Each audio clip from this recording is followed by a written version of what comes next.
ഇന്ന് നമ്മൾ തയ്യാറാക്കുന്നത് ഏത് സമയത്തും നമുക്ക് കഴിക്കാൻ പറ്റിയ നല്ലൊരു പലഹാരമാണ്. ബ്രേക്ക്ഫാസ്റ്റായിട്ടോ സ്നാക്കായിട്ടോ ഒക്കെ ഇത് നമുക്ക് കഴിക്കാം കേട്ടോ.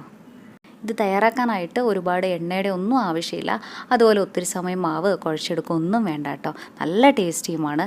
അപ്പോൾ നമുക്ക് എങ്ങനെയാണ് ഈസി ആയിട്ടുള്ള ഈ ഒരു സ്നാക്ക് റെഡിയാക്കുന്നതെന്ന് നോക്കാം. ഇതിനായിട്ട് ആദ്യം നമുക്ക് എടുക്കേണ്ടത് മൈദയാണ്. ഞാനിവിടെ 1 കപ്പ് മൈദയാണ് എടുത്തിട്ടുള്ളത്. ഇത് നമുക്ക് ഒരു ബൗളിലേക്ക് ഇട്ട് കൊടുക്കാം. കൂടെ തന്നെ കുറച്ച് ഉപ്പും കൂടെ ചേർക്കാം. എന്നിട്ടൊരു സ്പൂൺ വെച്ചിട്ട് ഈ ഉപ്പും മൈദയും കൂടെ നന്നായിട്ടൊന്ന് മിക്സാക്കി കൊടുക്കാം. ഇനി ഇതിലേക്ക് ഒഴിച്ചു കൊടുക്കുന്നത് ചെറിയ ചൂടുള്ള വെള്ളമാണ്. ഞാനിവിടെ 1/2 കപ്പിലും കുറച്ച് കുറവായിട്ട് 7 ടേബിൾ സ്പൂൺ വെള്ളമാണ് കേട്ടോ എടുത്തിട്ടുള്ളത്.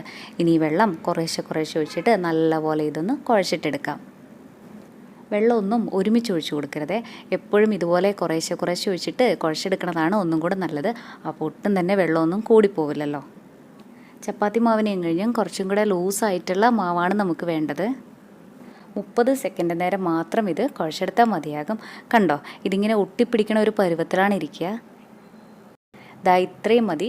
ഇനി ഇത് റെസ്റ്റ് ചെയ്യാനായിട്ടൊന്ന് മാറ്റി വയ്ക്കാം. ഈ മാവ് ഡ്രൈ ആയി പോവാതിരിക്കാനായിട്ട് ഇതിൻ്റെ മുകളിലായിട്ട് കുറച്ച് ഓയിൽ ഇങ്ങനെ ഒന്ന് ബ്രഷ് ചെയ്ത് കൂടെ കൊടുക്കണുണ്ട്. ഇനി ഇത് ഇങ്ങനെയൊന്ന് കവർ ചെയ്ത് കൂടെ കൊടുക്കാം. അതിനുശേഷം 1 മണിക്കൂർ നേരം ഇതൊന്ന് റെസ്റ്റ് ചെയ്യാനായിട്ട് മാറ്റി വയ്ക്കാം. ഞാൻ ഈ മാവ് റെസ്റ്റ് ചെയ്യാനായിട്ട് വെച്ചിട്ട് ഇതായിപ്പോൾ 1 മണിക്കൂറായി. ഇനി നമുക്കിതെടുക്കാം. ഇനി ഇത് പരത്തിയെടുക്കുന്ന സമയത്ത് ഒട്ടിപ്പിടിക്കാതിരിക്കാനായിട്ട് ചെറിയൊരു മിക്സി കൂടെ റെഡിയാക്കാനായിട്ടുണ്ട്. അതിനായിട്ടൊരു പാത്രത്തിലേക്ക് 1/4 കപ്പ് മൈദയും 1/4 കപ്പ് കോൺഫ്ലോറും കൂടെ ഇട്ട് കൊടുക്കാം. എന്നിട്ടിത് നല്ലപോലെ ഒന്ന് മിക്സാക്കിയിട്ട് എടുക്കാം.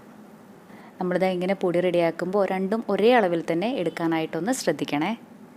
ഇനി ഇത് ഇവിടെ ഒന്ന് മാറ്റി വയ്ക്കാം. ഇനി നമ്മൾ നേരത്തെ റെസ്റ്റ് ചെയ്യാനായിട്ട് വെച്ച ഈ മാവുണ്ടല്ലോ, ഇത് നമുക്ക് 4 ആയിട്ടൊന്ന് ഡിവൈഡ് ചെയ്യാം. ഇതുപോലെ കട്ട് ചെയ്തിട്ട് എടുക്കണമെന്ന് നിർബന്ധമൊന്നുമില്ല കേട്ടോ. ഞാനിത് ബോൾസാക്കി എടുക്കാനായിട്ട് എളുപ്പത്തിന് വേണ്ടി ഇങ്ങനെ ചെയ്യണമെന്നേ ഉള്ളൂ. ഇനി ഇതിൽ നിന്നും ഒരു പീസ് ഇങ്ങനെ എടുത്ത ശേഷം നമുക്കിത് പരത്തിയെടുക്കാം. ഒട്ടിപ്പിടിക്കാതിരിക്കാനായിട്ട് നമ്മൾ നേരത്തെ തയ്യാറാക്കി വെച്ചിട്ടുണ്ടായിരുന്ന ആ ഒരു കോൺഫ്ലോറിൻ്റെ മൈദയുടെ മിക്സിലെ അത് ഇങ്ങനെ ഇട്ട് കൊടുക്കാം. അതിനുശേഷം നമുക്കിത് നല്ല പോലെ പരത്തിയെടുക്കാം. എത്രത്തോളം തിന്നായിട്ട് പരത്താനായിട്ട് പറ്റുമോ അത്രയും തിന്നായിട്ട് പരത്താനായിട്ടൊന്ന് ശ്രദ്ധിക്കണേ. ഒത്തിരി ലെയറുകളോട് കൂടിയിട്ടാണ് നമുക്ക് ഈ ഒരു പലഹാരം കിട്ടുക. അത്രയും ലെയർ കിട്ടണമെന്നുണ്ടെങ്കിൽ നമ്മളിത് നല്ലോണം കനം കുറച്ച് തന്നെ പരത്തണം. അതുപോലെ കുറച്ചൊക്കെ കട്ടിയുണ്ടെങ്കിൽ ഈ ഒരു പലഹാരം കഴിക്കാനായിട്ടും അത്ര ടേസ്റ്റ് ഉണ്ടാവില്ല. നല്ല രുചിയുള്ള പലഹാരമാണ് ഇത്. നമ്മുടെ ചാനലിൽ കുറേ നല്ല റെസിപ്പീസൊക്കെ ഉണ്ട്. കണ്ടിട്ടില്ലെങ്കിൽ ഒന്ന് കണ്ടു നോക്കണേ. അതുപോലെ നമ്മുടെ ഈ ചാനൽ ആദ്യമായിട്ടാണ് കാണുന്നതെങ്കിൽ സബ്സ്ക്രൈബ് ചെയ്യാനും മറക്കല്ലേ. ഞാനിത് നല്ലോണം തിന്നായിട്ട് തന്നെ പരത്തിയെടുത്തിട്ടുണ്ട്. ഇനി നമുക്ക് എടുക്കേണ്ടത് 1 ടേബിൾ സ്പൂൺ മെൽറ്റാക്കിയിട്ടുള്ള ബട്ടറാണ്. നമ്മുടെ ഈ ഒരു പലഹാരത്തിനായിട്ട് ആകെ നമ്മൾ 1 ടേബിൾ സ്പൂൺ ബട്ടർ മാത്രമേ ഉപയോഗിക്കുന്നുള്ളൂ. ഇനി ഈ ബട്ടർ ഇതിൻ്റെ മുകളിലായിട്ട് ഇങ്ങനെയൊന്ന് ബ്രഷ് ചെയ്തുകൂടെ കൊടുക്കണുണ്ട്. ബട്ടറില്ലെങ്കിൽ ഇതിന് പകരമായിട്ട് ഓയിൽ എടുത്തോളൂ, കുഴപ്പമൊന്നുമില്ല. പക്ഷെ ബട്ടർ ചേർക്കുവാണെങ്കിൽ ഒന്നും കൂടെ നല്ല ടേസ്റ്റ് തന്നെ ഉണ്ടാവും. ഇനി അടുത്തതായിട്ട് നമുക്ക് എടുക്കേണ്ടത് സ്പ്രിംഗ് ഓണിയനാണ്. ഇതിൻ്റെ ഗ്രീൻ പാർട്ട് മാത്രമാണ് കേട്ടോ എടുത്തിട്ടുള്ളത്. ഇത് നമുക്ക് ഇതിൻ്റെ മുകളിലായിട്ട് ഇങ്ങനെയൊന്ന് ഇട്ട് കൊടുക്കാം. ഇനി അടുത്തതായിട്ട് ഇതിലേക്ക് ഇട്ട് കൊടുക്കുന്നത് ഗ്രേറ്റ് ചെയ്തെടുത്തിട്ടുള്ള ക്യാരറ്റും ക്യാബേജുമാണ്.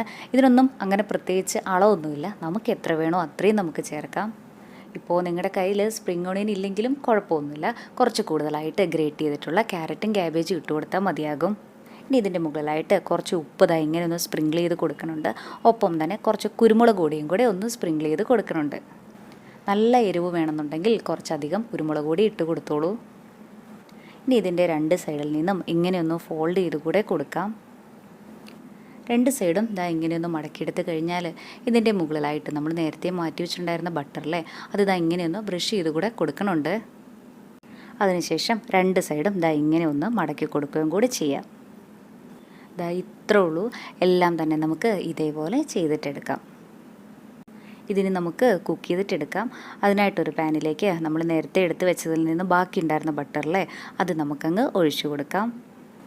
കൂടെ തന്നെ നമ്മൾ ഈ റെഡിയാക്കിയിട്ടുള്ള ബോക്സും ഇങ്ങനെ വെച്ച് കൊടുക്കുന്നുണ്ട്. ഈ സമയം ലോ ഫ്ലെയിമിൽ വെക്കാനായിട്ടൊന്ന് ശ്രദ്ധിക്കണേ. ഇനി ഇത് മൂടി വെച്ചിട്ട് നമുക്ക് നന്നായിട്ടൊന്ന് വേവിച്ചിട്ടെടുക്കാം. ഹൈ ഫ്ലെയിമിലൊന്നും വെക്കരുത്. ഹൈ ഫ്ലെയിമിലൊക്കെ വെച്ച് കഴിഞ്ഞാൽ ഇതിൻ്റെ അകമൊന്നും നമുക്ക് നല്ല പോലെ വെന്ത് കിട്ടില്ല. ഒരു സൈഡ് ആയിക്കഴിഞ്ഞാൽ ഇങ്ങനെയൊന്ന് മറിച്ചിട്ട് കൊടുക്കാം. അതിനുശേഷം മറ്റേ സൈഡ് മൂടി വെച്ച് തന്നെ നമുക്കിത് വേവിച്ചിട്ടെടുക്കാം. ഒത്തിരി സമയമൊന്നും എടുക്കില്ല, 2-3 മിനിറ്റ് തന്നെ മതിയാകും. ഇപ്പോൾ ഇതിൻ്റെ മറ്റേ സൈഡും നല്ലപോലെ വെന്തിട്ടുണ്ട്. ഇത്രയും ആയാൽ മതി. എല്ലാം തന്നെ നമുക്ക് ഇതേപോലെ വേവിച്ചിട്ടെടുക്കാം. ഇതിൻ്റെ അകമൊക്കെ നല്ല സോഫ്റ്റ് ആയിരിക്കും. കുറേ ലെയറൊക്കെ ആയിട്ടാണ് കേട്ടോ നമുക്കിത് കിട്ടിയിട്ടുള്ളത്. ഹെൽത്ത് കോൺഷ്യസ് ആയിട്ടുള്ള ആൾക്കാരൊക്കെ ആണെങ്കിൽ മൈദ യൂസ് ചെയ്യേണ്ട, അതിന് പകരം ഗോതമ്പ് പൊടി എടുത്തോളൂ. ഇത് നിങ്ങൾ ബ്രേക്ക്ഫാസ്റ്റ് ആയിട്ടോ ഡിന്നറായിട്ടോ ഒക്കെയാണ് തയ്യാറാക്കണതെങ്കിൽ പ്രത്യേകിച്ച് കറിയുടെ ആവശ്യമൊന്നുമില്ലല്ലോ, തയ്യാറാക്കാനും നല്ല എളുപ്പമല്ലേ. ഇഷ്ടമായി കഴിഞ്ഞാൽ ഒരു തവണ ഇതേപോലെ ഒന്ന് തയ്യാറാക്കി നോക്കണേ. എന്നിട്ട് അഭിപ്രായം പറയാനും മറക്കല്ലേ കേട്ടോ. താങ്ക്